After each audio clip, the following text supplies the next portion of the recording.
प्रेम से बोलिए सदगुरु साहिब जी की जय हो। सतनाम साहिब। हे साहिब, आपका अनंत अनंत शुक्रिया, अनंत अनंत आभार। साहिब जी आपकी सर्वदा ही जय जयकार। आदरणीय सर्व संतों की जय हो। उपस्थित आदर के योग्य सभी जीवात्माओं को मेरा नमन। सतनाम साहिब। आप सब में बैठे परमपिता परमात्मा को शत शत नमन। गुरु के शब्दों को कानों से अच्छी तरीके से ग्रहण करना चाहिए। अंदर में समझ में आ गई ना। गुरु ने क्या पहन रखा है, गुरु कितना अच्छा दिख रहा है, कितना बुरा दिख रहा है, उसने आज अंगूठियां पहनी कि नहीं पहनी, उसने आज कुछ मेकअप किया कि नहीं किया, उसके आज बाल खुले क्यों हैं, आज बंदे क्यों हैं, आज ऐसा ड्रेसअप क्यों है, आज बहुत अच्छा लग रहा है, आज बहुत बुरा। ये सब क्या है? ये सब बाहरी आवरण हैं आपके। समझ में आ गई ना आप क्या चीज समझाना चाह रही हूं। गुरु आपके लिए क्या होना चाहिए? जो शब्द आ रहे हैं ना यहां से, जो शब्द, उनको ध्यान से पकड़ के कानों से स्मरण करके अंदर में लेके जाना, ये ज्ञान है। जब ये गया अंदर में तो क्या होगा? ग्रहण हो जाएगा ना। पुस्तक का लिखा हुआ आ गया ना, पढ़ने में आसानी हो गई ना। आप केवल प्रकाश को देख नहीं रहे, प्रकाश की रोशनी से आप अपनी पुस्तक पढ़ पा रहे हैं। यानी कि गुरु जो ज्ञान दे रहा है उसको जब आप ग्रहण कर रहे हैं तो आपके लाभ में आएगा। समझ में आ गई अब ये बात क्या है? ये है सूक्ष्म में आपके पास गुरु का आ जाना। और जब तक गुरु और शिष्य एक नहीं हो जाते ना, जब तक दुई दुई में रहते ना, तब तक मिलाप नहीं होता। हम संसार में सोचते हैं एक दूसरे से मिलाप कर रहे हैं, मिलाप सोचते हैं ना जब हम किसी से मिलने जाते हैं तो। क्या वास्तव में ध्यान दे के देखो वो मिलाप है? मिलाप तो वो चीज होती है कि दो चीजें एक में मिला दी, फिर अलग नहीं होती, मिल गई। मिलाप तो वो है, मिलाप उसको बोलते हैं ना। जो चीज मिलके फिर बिछुड़ जाए वो भला कैसा मिलाप है? वो तो केवल मात्र टकराव है, जिससे क्या होता है, कुछ पल की खुशी मिलती भी है, किसी को कुछ पल की पीड़ा भी मिलती है, टकराव से मिलती है ना। मगर अंत में क्या होता है? टकराव से पीड़ा ही मिलनी है। क्योंकि किसी से आप संसारी प्रेम करते हो ना, जब मोह होता है, क्योंकि वो कभी भी हो वो टूटेगा, पूर्ण रूप से नहीं रहेगा। उसके प्रति, उस व्यक्ति विशेष से आप कितना भी प्रेम कर लो, एकदम से क्या होगा? किसी ना किसी बात से आपका दिल हटेगा उससे, फिर उसकी अच्छाई की बजाय उसकी बुराइयां दिखने लगती हैं, और बुराइयां देखते देखते हम उसको पूर्ण रूप से बुरा ही बोलने लग जाते हैं। हम उसको अच्छा बोलते ही नहीं है। इसलिए जब भी आप सत्संग सुनते हो ना, तब आपको एक बात बहुत अच्छी तरह समझाई जाती है कि इसकी तरफ ध्यान कम देना, इनकी तरफ ध्यान ज्यादा रखना। समझ रहे हो ना वो क्या है? शब्दों की तरफ ध्यान रखना है। शब्द ही क्योंकि सार हैं। शरीर तो ये, सपोज करो आपका और मेरा मिलन है, अभी इस समय पे मिलन है ना हम सबका। अगर हमारा टकराव ऐसे नहीं भी होगा तो एक दिन मृत्यु आएगी, तब तो टकराव हो ही जाएगा ना। चले जाएंगे ना, हम बिछुड़ जाएंगे ना एक दूसरे से।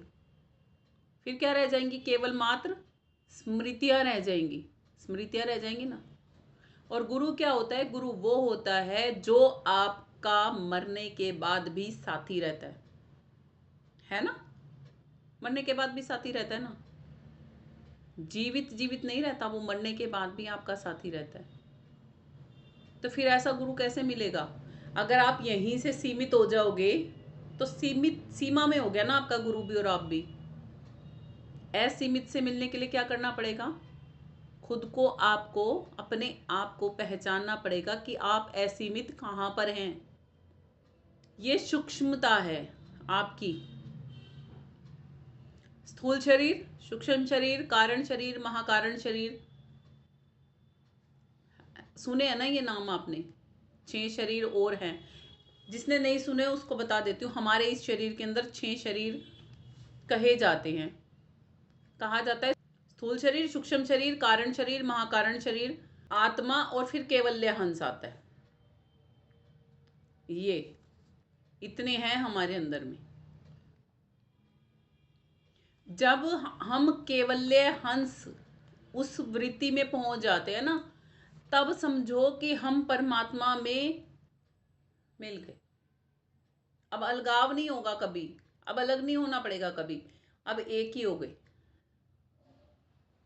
जैसे नदी समुद्र में मिल जाती है तो उसको केवल समुद्र कहते हैं, या उसको नदी समुद्र कहते हैं, या नदी समुद्र का मिलाप कहते हैं, या कुछ भी। क्या बोला जाता है ज्यादा से ज्यादा कि नदी समुद्र में मिल गई। और किस चीज के लिए मिल गई? सदा सर्वदा के लिए मिल गई, अलग नहीं होगी अब उससे। गुरु को परमात्मा से भी बड़ा पता है क्यों कहा जाता है?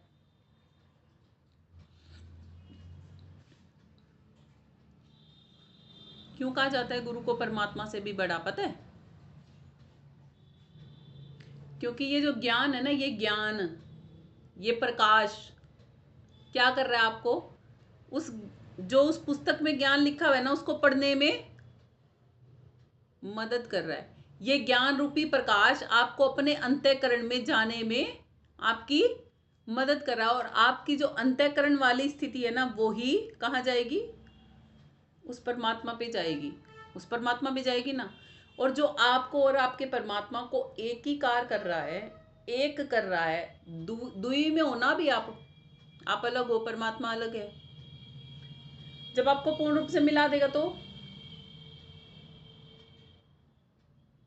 तो मिलाने वाला कौन होता है? बड़ा होता है कि छोटा होता है? बड़ा हुआ ना। जैसे दीपक बिना, उस उजाले के बिना आप अपनी पुस्तक का संग करने के बाद भी उसको पढ़ नहीं पा रहे थे, उसके अंदर जो लिखा हुआ ज्ञान था उसको ग्रहण नहीं कर पा रहे थे ना, नहीं कर पा रहे थे ना। जैसे ही वो प्रकाश रूपी दीपक जला तो आपने वो पुस्तक पढ़नी शुरू कर दी। बट जो लोग केवल पुस्तक को रखे रहते हैं, उस प्रकाश की तरफ ही देखते रहते हैं, तो क्या होगा? कंसंट्रेशन कहाँ करना था? कहते हैं ना, मिलना तो किसी और से था और मिल किसी और से ही रहे हो। इसीलिए हमेशा कहा जाता है गुरु ज्ञान होता है, इंसान नहीं होता। समझ में आई क्यों होता है गुरु ज्ञान? गुरु की डेफिनेशन भी अभी हमें सही से समझ में नहीं आती।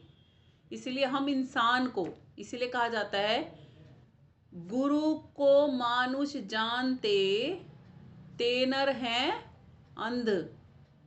अंध कहा जाता है उन्हें, अंधे कहा जाता है। आज समझ में आया क्यों अंधे कहा जाता उन्हें? तो वो जो नर, जो मनुष्य जानते हैं ना गुरु को, वो अंधे होते हैं। क्योंकि गुरु कौन हुआ? अब आपके सामने बैठा हुआ जो ये पुतला है ना, इसके अंदर में जो सुरती बैठी है ना, जो जहां से ज्ञान आपके पास आ रहा है, वो गुरु है वास्तव में। तो समझे? मगर ये शरीर धारण किया हुआ है ना, इसमें प्रकट है। उस सुरती ने क्या कर रखा है? इस शरीर को धारण कर रखा है, इसमें प्रकट हो गया ना। वो प्रकट हो रहा है तभी तो आपसे संपर्क कर पा रहे हैं ना। तो इसलिए कहा जाता है बलिहारी वाह घट की जा घट प्रगट होई। इसीलिए जो शरीर होता है ना, उसके प्रति हम अपना भाव प्रेक्षित करते हैं। समझ में आ गया? जैसे पुस्तक पढ़ने के लिए वो उजाला आपकी मदद कर रहा है, चाहे वो मोमबत्ती वाला उजाला है, चाहे वो दीपक वाला उजाला है, तो आप उस दीपक का भी शुक्रिया अदा करते रहोगे ना।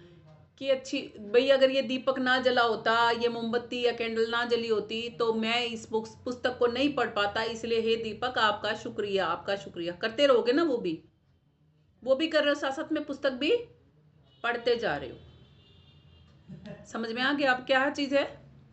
अगर कोई बात नहीं समझ में आई है तो आप पूछ सकते हो, निशंक पूछ सकते हो। समझ में आ गया इतनी बात?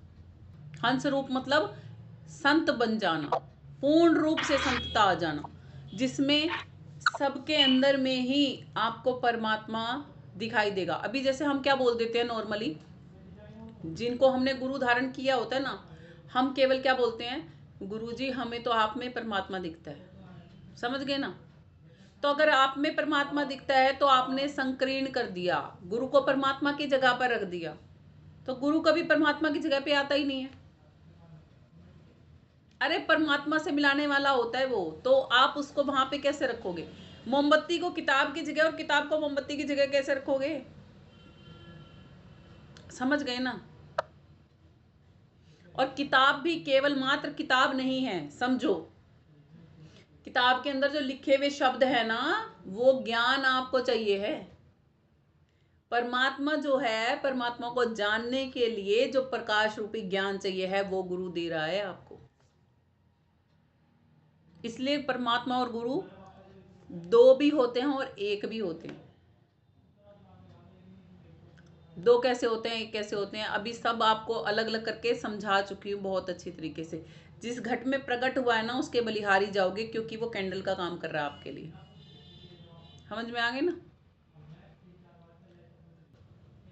तुलसी साहिब जी कहते हैं कि बड़े भाग्य पाइए सत्संगा। बड़े भाग्य होते हैं ना जब सत्संग मिलता है। कहते हैं बहुत जन्मों के पुण्य कर्म होते हैं आत्मा के पास, जब उसका सत्य का संग करने का अवसर आता है। और क्या कहा जाता है आगे? बिन ही प्रयास, बिना किसी प्रयास के क्या हो जाएगा?